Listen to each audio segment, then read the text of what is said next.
Thank you everyone for joining us today. This I think is a first. This is our 10th year running our top stocks competition, so it's always the biggest one of the year. We did it a little bit differently this year, where we had over 100 plus deep dive high conviction reports shared throughout the month of December. And ultimately, the broader SumZero community had a chance to come in and vote and distill that down to a top 10. That top 10 was then given to an independent panel of 30 plus judges, senior investors in the community, allocators across our community. And with those votes, we distilled it even further to a top three, and those folks are here with us today. The structure will be, I think, pretty quick, super interactive. Hopefully, there's some questions, get some dialogue going. If we don't get to some of the questions, we'll capture that, try to put it on the site for you guys, and continue the conversation there. But today we have with us, and I'm sure most folks online know, but we have John, Adam, and Tolu. They'll be pitching International Petroleum, DraftKings, and Stride. So definitely a variety of ideas and opportunities for everyone here. With that, real quick, the structure for everyone, 7 or 8 minutes of a stock pitch. We'll sort of help you close it out. We'll give you an alert when you're close to time. And then after that, there's a bunch of judges in here that were a part of the panel. You all are set up as co-hosts, which means you'll have a chance to turn on your mic and ask questions if desired. Alternatively, anyone is allowed to throw in a chat and ask questions as we sort of progress. And again, we'll see what we can get to. Hopefully as much as possible. But without that, I'll let things get in motion. Really excited to hear from John, who just recently launched JP Owner Operators Fund. And actually is your first pitch on SumZero. So not bad, man. You're 1 for 1 getting making it to the top three. Go ahead, John. Yeah, thanks. Thanks for the intro. Yeah, so you can hear me okay, right? Yeah. Okay, great. Yeah, the company I wrote up was International Petroleum. International Petroleum's an oil and gas producer that's owned and operated by the Lundin family. They predominantly operate thermal and conventional heavy oil assets in Canada. They have about 500 million barrels of oil equivalent in proved and probable reserves, and more than double that, 1.1 billion barrels in contingent resources. The investment thesis is very simple, and I'm just going to go through it one point at a time. But I'll start by saying that I'm a long-term investor. So, and I've been invested in this company for over half a decade. During that time, it's multiplied its value several folds, regardless of the oil price. And I'm quite agnostic about oil prices, and so that sort of flies in the face of what I see as kind of a popular misconception about investing in oil and gas businesses, which is that it's a low quality industry where you can't really invest for the long term, and every investment you make is sort of a bet on oil prices going up. In reality, looking at the history, and I've studied the history, going all the way back to John Rockefeller and the Pennsylvania oil rush, there are operators that through multiple cycles and over multiple decades have reliably created and compounded enormous fortunes by sticking to having particular habits and being very disciplined and having an organization that perpetuates those habits and that discipline. And so the question is, of course, well, what is it we really look for? What makes these companies succeed is that they're often multiplying their value when oil prices are very low, because they're always in a position to buy assets from their distressed competitors. And so oil price volatility in kind of a low quality industry, being a good operator actually sort of accelerates your value creation. And so we look, I look for the qualities, in businesses that allows them to do that, based on history. And so with International Petroleum, they tick all my boxes. There are kind of 4 points I'll talk through. The first three are really about the quality of the business, which is really where the value creation is. And then the last is just about margin of safety and valuation. So the first thing we're always looking for, or that I always look for, is that you have exceptional management. With International Petroleum, the organization, which is the Lundin family and the people surrounding them, now have a multi-decade track record, or going back all the way to the 1970s, of multiplying investors' capital several fold over several successive ventures. And they do that through operating their assets with fanatic efficiency, by allocating capital in a very disciplined way, and by having a very robust model of methodical dynastic succession, where they get all they promote from within, and they maintain this tight knit operation of very entrepreneurial, high quality people who've worked together for a very long time. The second thing to look for is that you own high quality assets, and high quality assets means three things. So the first thing it means is that you want a low break-even price and high margins, so that you can be profitable even when oil prices are at unsustainably low levels. International Petroleum operates assets which it can be operated at less than $20 a barrel, so they easily tick that box. The second thing you want is long reserve lives. So the longer your reserve life, the less the value of your asset is influenced by short-term fluctuations in the oil price. International Petroleum, since their IPO, have extended their reserve life index from 8 years to 31 through the acquisitions that they've done and through organic growth investments. So they easily tick that box. And then lastly, you want your assets to be in good geographies where you don't have to worry about losing access to markets or being expropriated. Most of International Petroleum's assets are in Canada. The rest are in France and Malaysia. Those are good geographies, in my opinion. Then the third thing that I look for, which kind of fits within management quality, but I'll mention it separately, is that you always have a strong balance sheet, right? That's a sort of universal arbiter for survival. International Petroleum has maintained high liquidity throughout their history. They've they have their debt maturity is well termed out. Throughout the history of the company, they've maintained a leverage ratio below 1 times EBITDA, with only 2 temporary exceptions, one which was during COVID, and now briefly as well, as they're doing share buybacks in anticipation of a major ramp up in production as they bring their Blackrod phase 1 asset online. So they tick all my boxes in terms of quality, all these things that are really the determinant of long-term value creation as a long-term investor. The last thing is then, of course, while you want to invest with a good margin of safety, you want to buy all of that and then get it very, very cheap. With International Petroleum, I think we have a very chunky margin of safety. The share price values the business at less than the intrinsic value based on a 10% discount rate, and at today's current oil prices, less than the value of just their producing their 2P reserves, their proved and probable reserves. So from there, you have multiple other sources of value and ways to win, right? You have that discount, but also that intrinsic value is calculated using today's oil prices. Now at today's oil prices, the marginal producer is not investing, so that's a very conservative level. So you have all the potential upside from a better pricing environment, and the operating leverage associated with that. On top of that, you also have this huge pool of contingent resources, double the amount of reserves they have, which as they do more studies, is probably going to grow. And then you have an exceptional management team that I believe will multiply the value of every dollar that is produced by the oil that they drill out of the ground.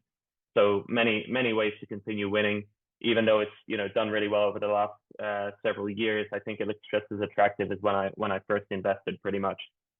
And so you have great management, great assets, strong balance sheet. You're buying it at a great margin of safety. What's the catch, right? Why does it trade so cheap? I think there are a bunch of structural inefficiencies we're taking advantage of here. The first is that the perception of oil and gas businesses means that the stock market tends not to be very good at differentiating between good and bad operators, and even when it does, it doesn't really value that. So you're usually getting that for free. The second thing is that political and popular kind of pressures and perceptions sort of have the oil and gas industry as kind of a sunset industry, or at least oil, and as if that's somehow a bad thing for oil companies. The history actually shows that that sort of perception is almost always good. It's good for oil market fundamentals. It's great for capital deployment because it means it's easier to find attractive assets, and it's good for us because we can buy share prices cheaper, and management can also buy back their stock cheaper as an alternative to deploying capital otherwise. And then lastly, those first two reasons also means that oil stocks their share prices tend to be anchored to the cash that the underlying businesses are generating. So when you have a company like International Petroleum that has huge contingent resources that aren't producing yet, and that will also have a significant cash flow inflection as it goes from a phase of spending money to develop an asset to then harvesting that asset, which will increase their production 50%. That kind of company tends to be undervalued. So I think it's kind of a combination of those three things. Yeah, I think that's all I have to kind of say on it. That's sort of a summary thesis, and I'll just leave it open to questions from here. Excellent. Thanks, John. A reminder to the folks that were judges on the panel, you guys are co-hosts, so if you care to flip your mic on, feel free to ask questions. Anyone else, you have the ability to throw questions in the chat. So we have time for it if you have anything for us.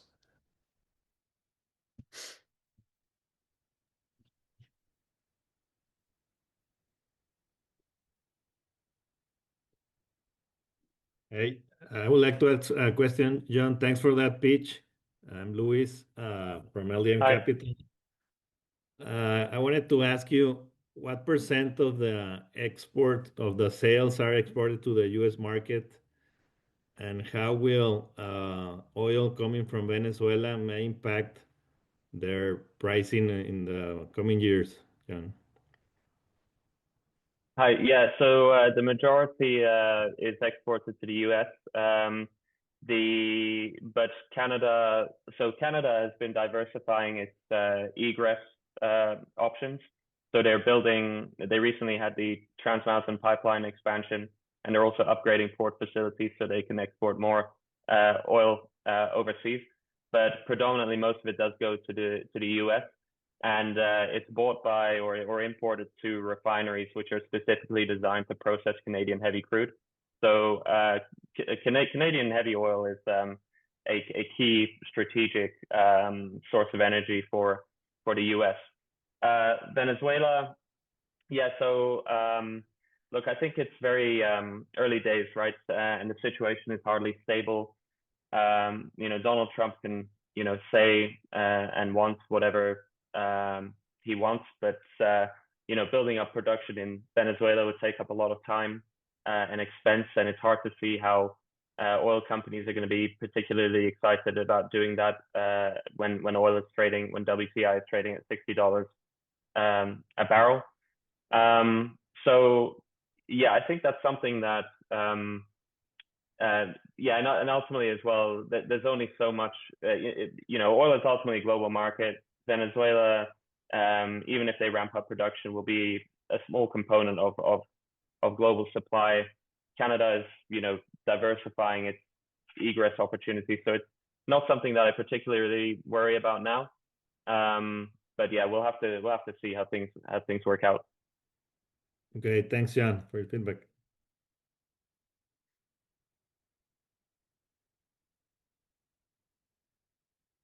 Hey, John, this is Adam at the WashU Endowment.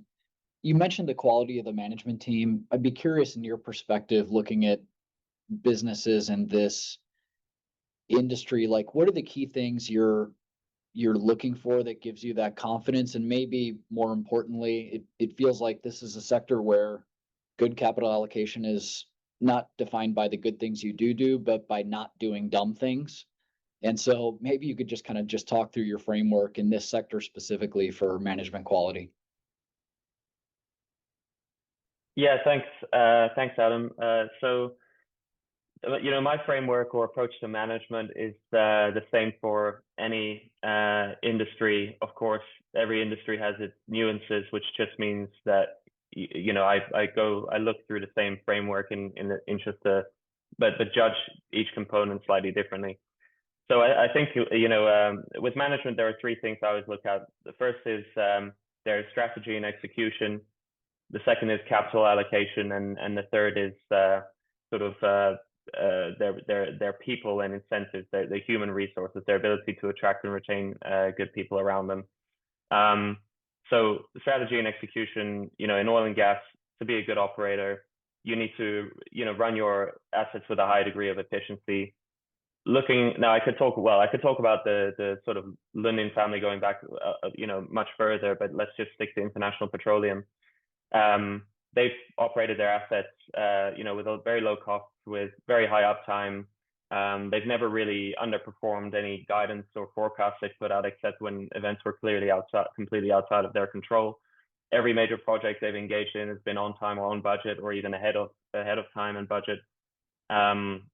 Another telling indicator is that since IPO, they haven't had a single material safety incident. So I think they're rock solid operators. When it comes to capital allocation, I've looked at every single decision they've made since they IPO'd.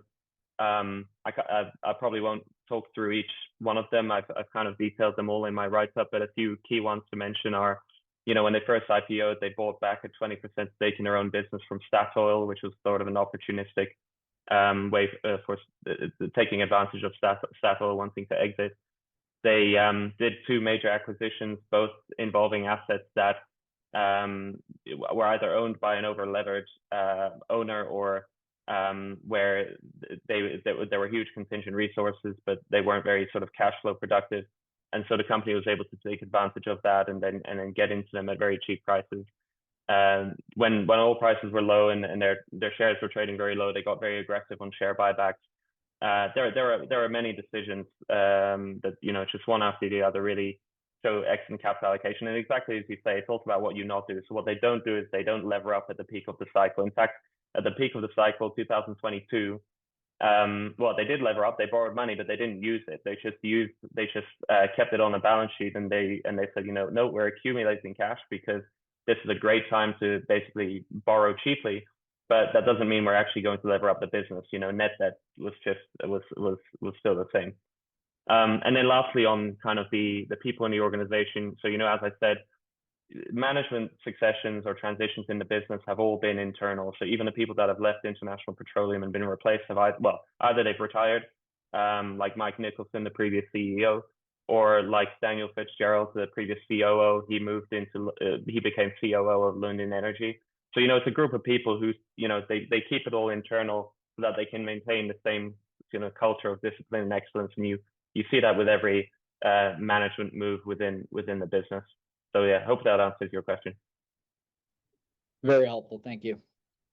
Perfect. You hit right on 11:20. So John, appreciate that. I saw one more question in the chat. Just in the interest of time, we'll slide ahead, but I have that for you. We'll put it on the site. I'll send it your way as well.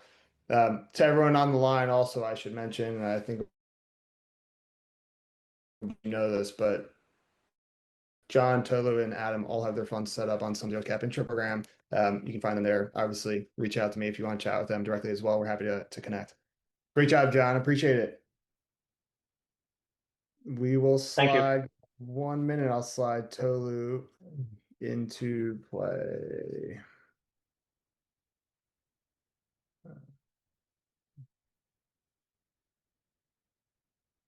Cool. Tolu, you're ready to go whenever. We're good whenever you are. Cool. Hi, my name is Tolu. I run a Ganju Capital, which is an emerging event-driven fund. So we focus a lot on regulatory and legal driven special situations. Today I'm going to discuss DraftKings. And so the write-up spends a lot of time talking about the regulatory and legal aspect of this. I think it's useful if we kind of start out by talking about why is this business attractive in the first place. And so this is basically an online gambling business. These businesses are really attractive unit economics. Once you attract someone onto your platform, there are myriad ways to monetize them. So these turn out to be kind of LTV CAC businesses, and you get what is essentially a return to like advertising scale. I'm sure you've all noticed that nowadays every sporting event has these advertisements from these online gambling companies, and that's because it's kind of a rush for customers, because once a customer is on the platform, it's just really attractive. And so besides the attractive unit economics, the other thing that I think is really interesting here is the secular growth. Online gambling has only been legal in the United States since 2018 and is legal in states that have about 60% of the population. I think because of the popularity of gambling, it is very likely that the overwhelming majority of that last 40% will legalize, which means that you have a growing TAM, right? And so obviously there's some states that are, some of the bigger states in the union, Texas, Florida, are still not legalized, and we're kind of working through those processes, right? And then a third thing, which I didn't really talk about because it was the write-up was already a little bit long. So this write-up focuses on sports betting, but there's actually a category that I think is even more attractive, which is iGaming, which is right now about 25% of revenues. It's only legal in 11% of the US. So sports betting requires some sophistication and is fairly profitable, but iGaming, it's like games like poker and online slots, is actually dramatically more profitable for the online gambling companies, and with it only being illegal in 11% of the country, that's just another massive TAM expansion that I foresee coming. So why is this all of a sudden attractive now? Well, kind of starting in August of 2025, the online sports betting companies started to sell off, and that was because of the emergence of these things, prediction markets or betting exchanges. So a betting exchange is basically a platform where two people place a bet on a binary outcome, and they basically bet against each other. They've been around for a long time. The biggest one is Betfair. It's been around in the UK since the year 2000. They've never really taken off that much in the United States, and that's because there have always been legal issues since betting has been illegal until recently. But what happened is this company called Kalshi that was started in 2018 registered as a derivatives exchange with the CFTC, and initially kind of focused on the pitch was, we're a traditional exchange. We will allow people to edge. It'll be a traditional financial product. Then what happened is that in 2024, during the election, it started taking election bets. It was sued by the CFTC. That legal process was going on when Donald Trump won. And as it happens, Donald Trump was backed pretty heavily by what we might call a lot of the alternative finance industry, right? So Donald Trump wins November 2024. Kalshi puts Donald Trump Jr. as an advisor on its board. And then in 2025, Kalshi starts doing sports betting. Volumes take off dramatically. People really like the product. And the online sports betting companies start to sell off because there's a little bit of a panic that, this is the future and it's going to destroy online sports betting. So that's created an opportunity for us to pick up kind of this secular growth asset at a depressed multiple of out-year earnings. And so there are a few points to the thesis. First of all, the first point to the thesis, which I'll just mention briefly, is we only have one market where kind of these prediction markets coexist with traditional sports betting, and that's in the UK. And in that market, they only have a low single digit ownership of the market, right? So it's not really clear that these products are going to be attractive to the majority of the sports betting population. But what I think is much more interesting, and the focus of the majority of this write-up, is actually, I think people are underestimating the legal risk to these prediction markets, right? So the prediction markets, they operate in all 50 states. Unlike the traditional sports betting that limit it to people 21 and over, they allow anyone 18 and over, and they don't pay the state gaming agencies, they don't pay them any fees. And so they claim the right to do this because they say we are regulated by the CFTC, and so, the states cannot regulate us. They are federally preempted, right? And so this is a pretty interesting legal argument, right? And what's happened is a bunch of states have told Kalshi and the other prediction markets to cease and desist from offering online betting, and they bring up this argument that we are a regulated derivatives market. You cannot tell us what to do. So Kalshi has sued all the states that have tried to prevent it from offering sports betting. and several states have countersued Kalshi. And we think ultimately this is going to the Supreme Court because we are going to have splits at the circuit level. And we think ultimately the prediction markets are going to lose. And the reason the prediction markets are going to lose is, we have all these cases winding their ways through the courts. And when we have these scenarios where we have all of these cases that have substantially the same set of facts and legal issues, they are going to be combined at the Supreme Court level, right? And so the Supreme Court will consider kind of all the key legal issues, right? That's unfortunate for the prediction markets because when the prediction markets make the argument that, we are a federally regulated prediction exchange, end of story, that might seem compelling. But once the courts consider the full context of the 100-year history of sports betting regulation in the United States, it really falls apart, right? Because the first question is like, are these things sports betting companies, right? Is this gambling, right? And I think the answer is kind of obviously and overwhelmingly yes.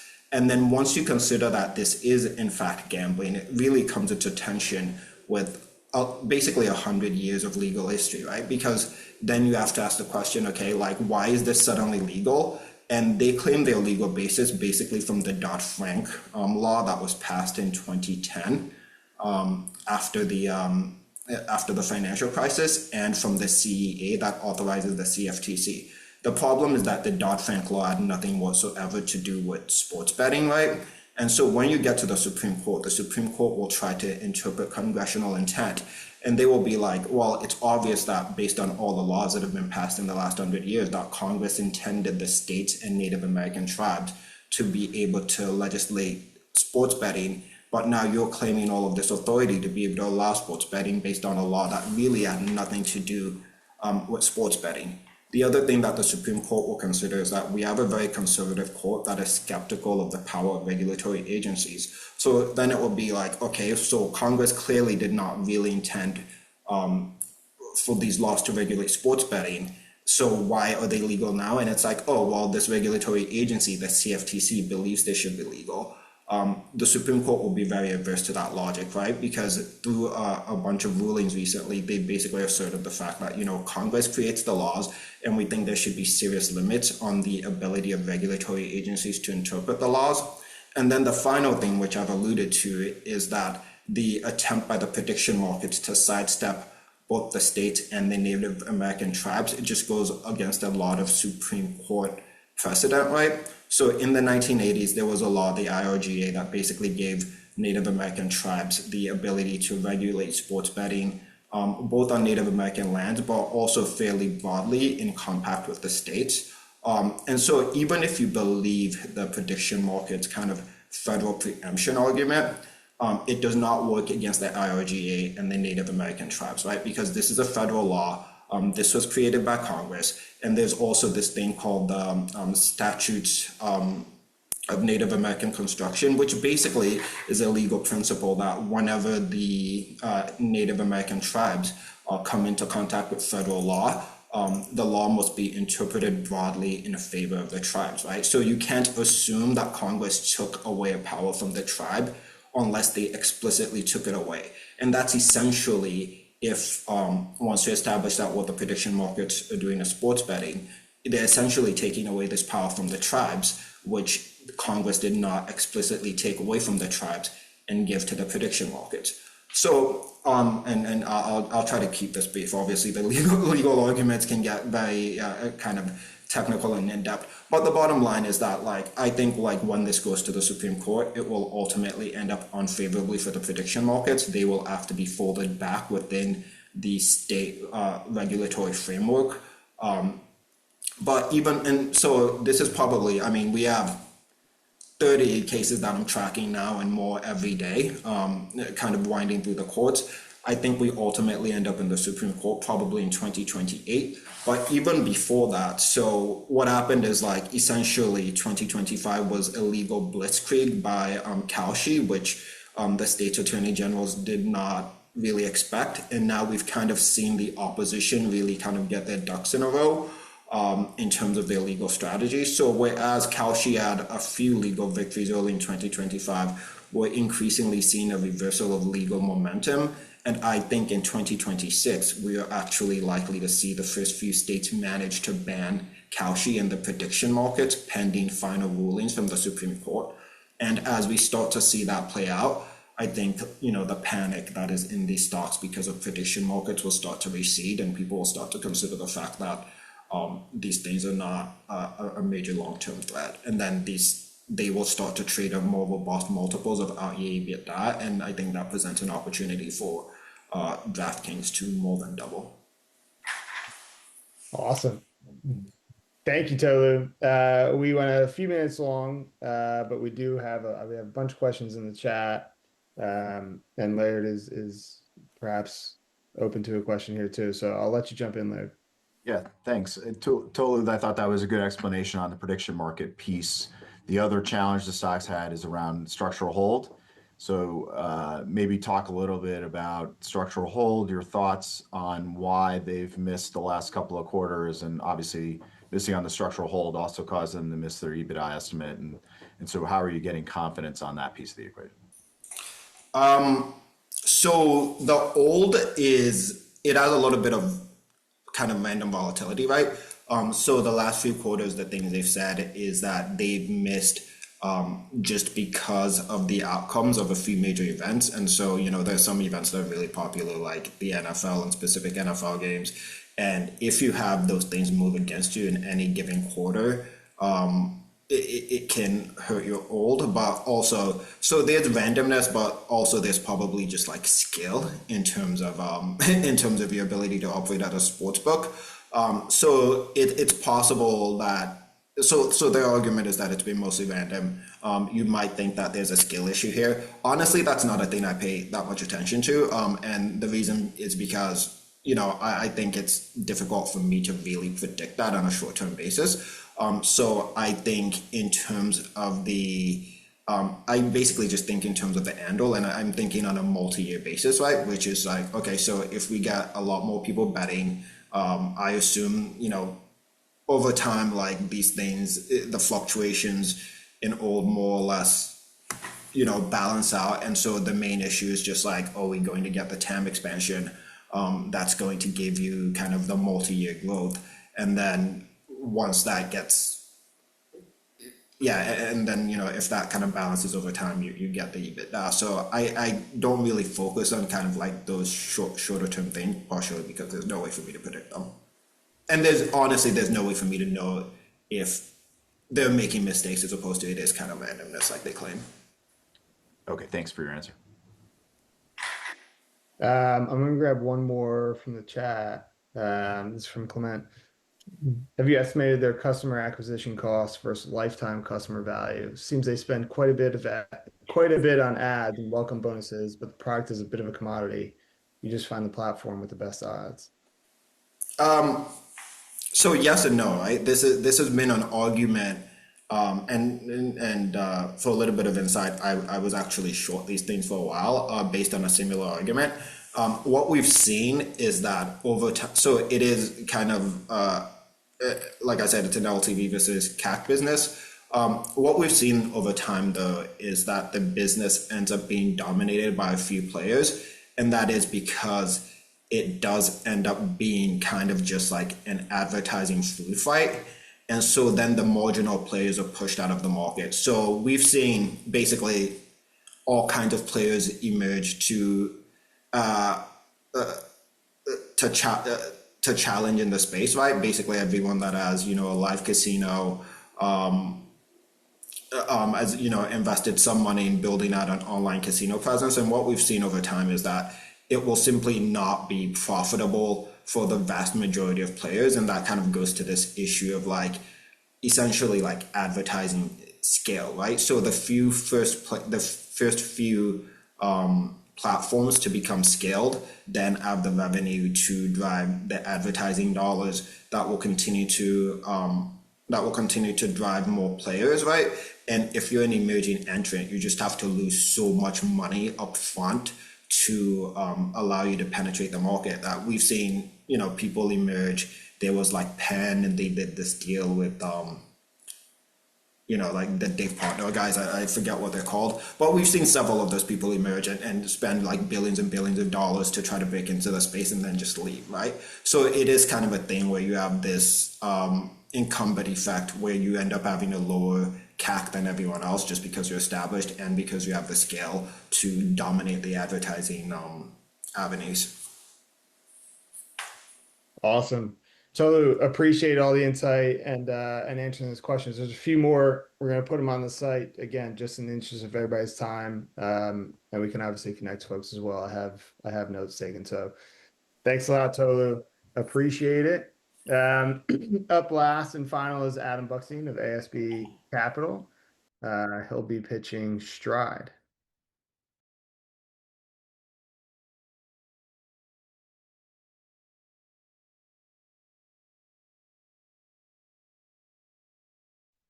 Okay, can you hear me now? Yes. John, okay, great. Okay, good morning, everyone. Thank you for having me. I'm Adam Buckstein.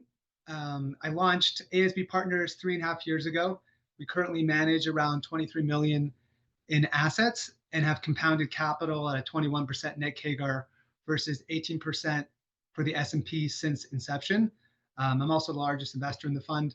I'm excited to share my best idea, a company I've been following since 2017, which is a good example of what we look for in the small and mid-cap world. We are first and foremost value investors, but we pay special attention to finding durable companies that pass the, is this something that I could realistically give over to my grandkids someday test. With that introduction, I'd like to introduce you to Stride Incorporated. The ticker is LRN, which is one of the best setups I've seen in my career. Stride was founded 25 years ago. It provides turnkey virtual public schools for districts in charter schools under multi-year contracts. We all know about work from home. This is more like tuition-free public K-12 school from home. COVID was a massive forcing function that dramatically increased market share. But unlike other COVID darlings that have fizzled, enrollments in virtual public schools have increased every year since the pandemic. This is a business with high barriers to entry and even higher barriers to success, given substantial technical staffing and regulatory oversight. K-12 public education is ripe for disruption, and students, parents, and teachers are increasingly choosing online options. And by the way, Stride is only trading at 1x revenue, 8x this year's earning, and a 15% free cash flow yield to EV. So what's going on? So the thesis is simple. There's a 50% pullback in the stock over a botched IT implementation has created an absurd mispricing. They've announced a $500 million buyback, which is supported by very healthy free cash flow, fortress balance sheet, and an open-ended growth story.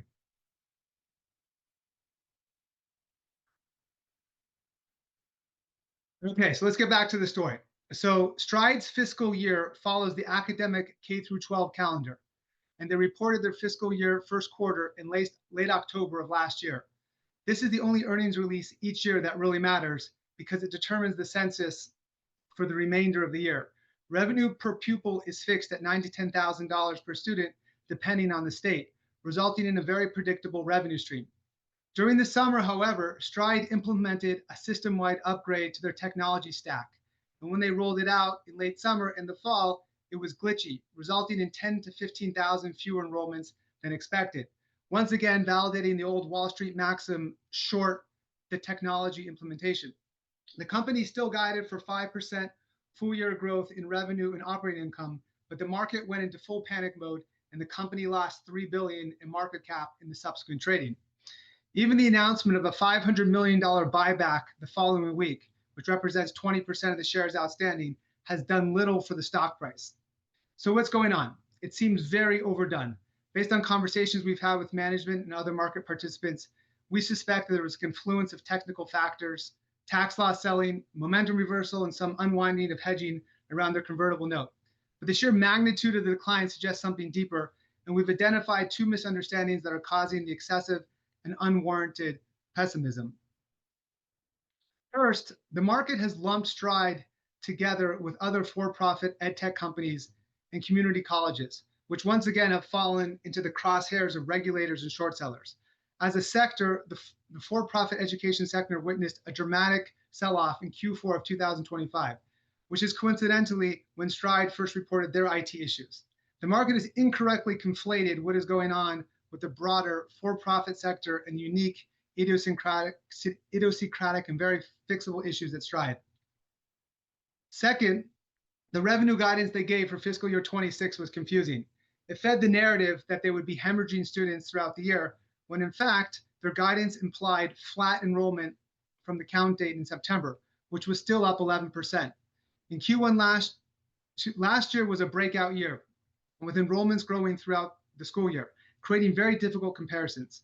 As Stride comps those numbers, their year-over-year growth appeared to deteriorate as they progressed through the fiscal year. The CEO, James Rue, tried to explain the math, but it was ignored given the extreme fear, uncertainty, and doubt. I've spent a lot of time visiting parent forums on Facebook, Reddit, and Trustpilot, and listening in on the public board meetings of their partner schools.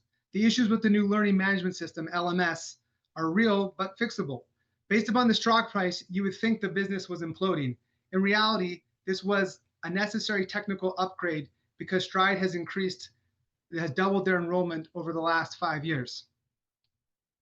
With context surrounding the deeply misunderstood earnings miss, let's talk about what makes this such a great business. This is a growing market and lends itself to network effects, as Stride can spread its fixed costs across an increasing number of students. For example, just this year, Stride announced that they will be offering free ELA tutoring to second and third graders. This Amazon effect of being able to offer more and more value is most apparent at the high school level, where Stride has the leading career education curriculum. Pearson, its only other publicly traded competitor, is years behind in career education. The financial results speak for themselves. Last year, in fact, Stride became a Rule of 40 company with 18% revenue growth and 24% adjusted EBITDA margins. In 2023, after the big COVID bump, the company gave ambitious 5-year guidance and has basically achieved its goals for revenue, adjusted operating income, and EPS 2 years early. On a DCF basis, the stock is worth multiples of its current trading price. The valuation is so cheap that when you run a reverse DCF using conservative numbers, you get almost no terminal value for a category leader in a huge market that is growing. Mark Andreessen has famously said that the single most important factor in a startup success, more than technology or management, is the growth of the underlying market. This market is inflecting.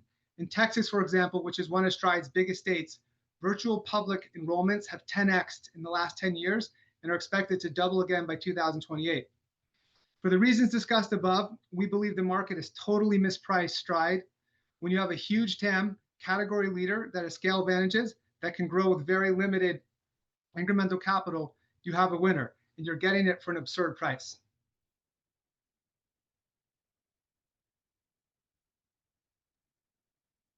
Awesome. Adam, thank you for that. Super, super interesting. That was a great write-up as well. Thanks. Again, to everyone online, if you have questions, feel free to jump in. For the judges, you can flip on your mic. For the whole cohort, feel free to fire in questions via the chat.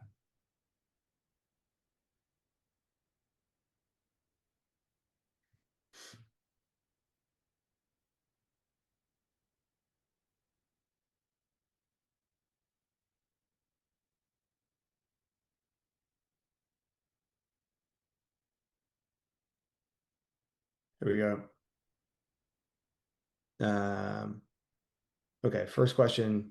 I don't know if you see this as well, Adam, but what is the mitigant to the risk of further, it just moved, further faulty IT rollouts? Did management discuss any steps they took to ensure quality of product? Yeah, so here's what happened.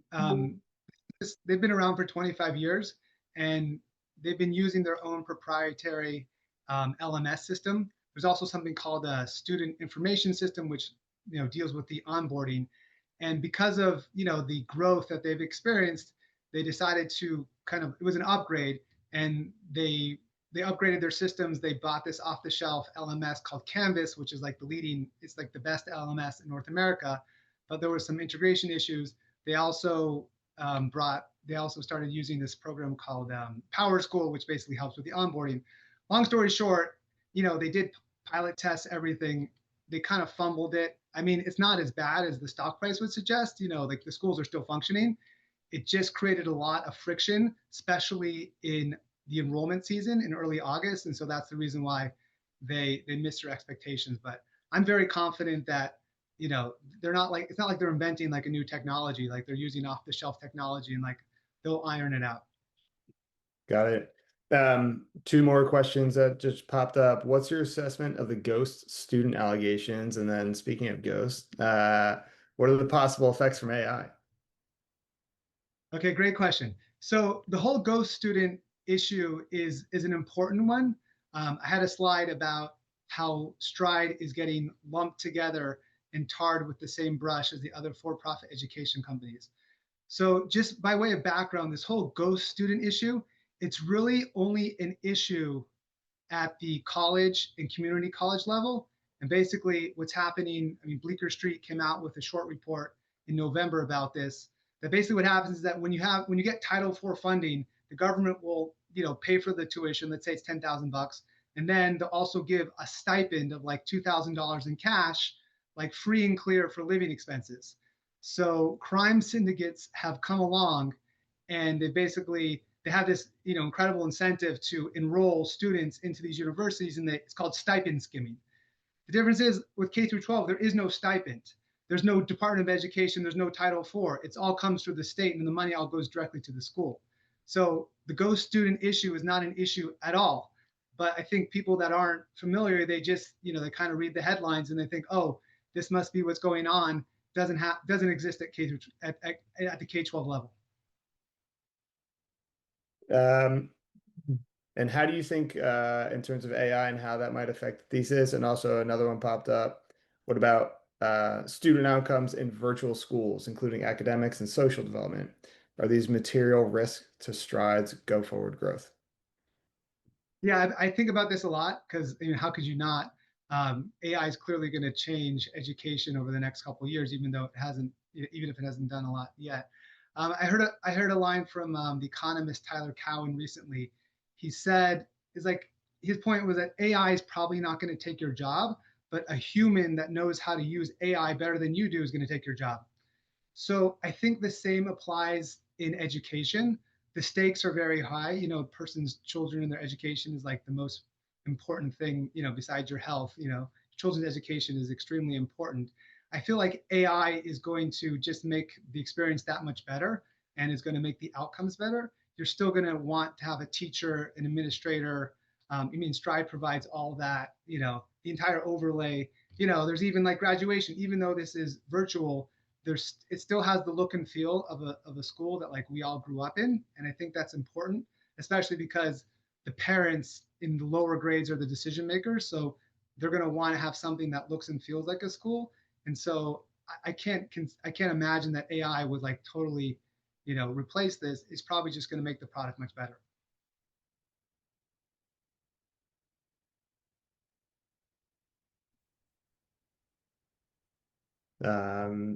But we have a few more minutes if there are any additional questions. This is fascinating. These are all fascinating opportunities.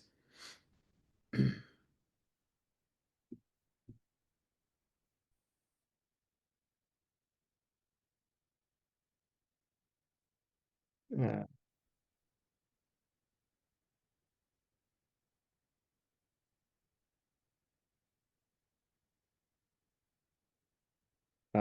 Sorry, here you go. What do you think fair value of the company is today? If stock jumped to what price today would you sell it? So, like I said in my intro, I'm looking to buy things that I could own forever. And this situation, virtual public school enrollments are about 1%, have 1% market share out of the 55 million in the United States. There's around even less than 1%. So I feel like this market has a lot of room to grow. But like simplistically, if a price target, once Stride works through these IT issues, gets back to their growth algorithm, I expect it will trade where it was trading before they had this IT whiff, and that's like $160, $170 a share. That's like 20 times this year's earnings. But again, like I see this as a growth company trading like a value company. So there's a lot of room for growth in EPS that can support a higher stock price even without multiple expansion. And you mentioned the network effects. Do you see a potential Pearson merger in the future to capture the full market, similar to Coursera and Udemy? Yeah, no, I've spoken to management about this, and there would be massive synergies. It makes a lot of sense. But I don't think, I mean, I'm very happy that management is buying back their own stock. I don't think they're going to find anything cheaper than their own stock right now. And so that, assuming the stock doesn't go up, I think that's the best use of capital now. But like, I'm not betting or planning on a merger with Pearson. I don't think it's likely in the cards. Excellent. I think we're just about at time. This is again Right. to Tolu, John, Adam. This has been a lot of fun. We have to do a lot more of these. To everyone on the line, I appreciate you guys joining us. To the judges, I will bother you for your votes. And then everyone else quickly, as a reminder, we do have another contest that we're live with right now in partnership with Mariner Investment Group. That's looking at leveraged large cap names with 4x or more debt to EBITDA, US and Western Europe. So a ton of cash up for grabs, interviews with the CEO, CIO, and senior portfolio manager. So if you have opportunities, definitely get involved in that one too. And lastly, most importantly, again, if you want to be in touch with Tolu, John, Adam, you can find them on SumZero. You can find the write-ups on SumZero. Feel free to use me as a resource and email me, and I can connect you. However we can be of help, please reach out. Thank you guys. Appreciate all the work. Appreciate the presentations. Appreciate the write-ups you put in back in December. And best of luck.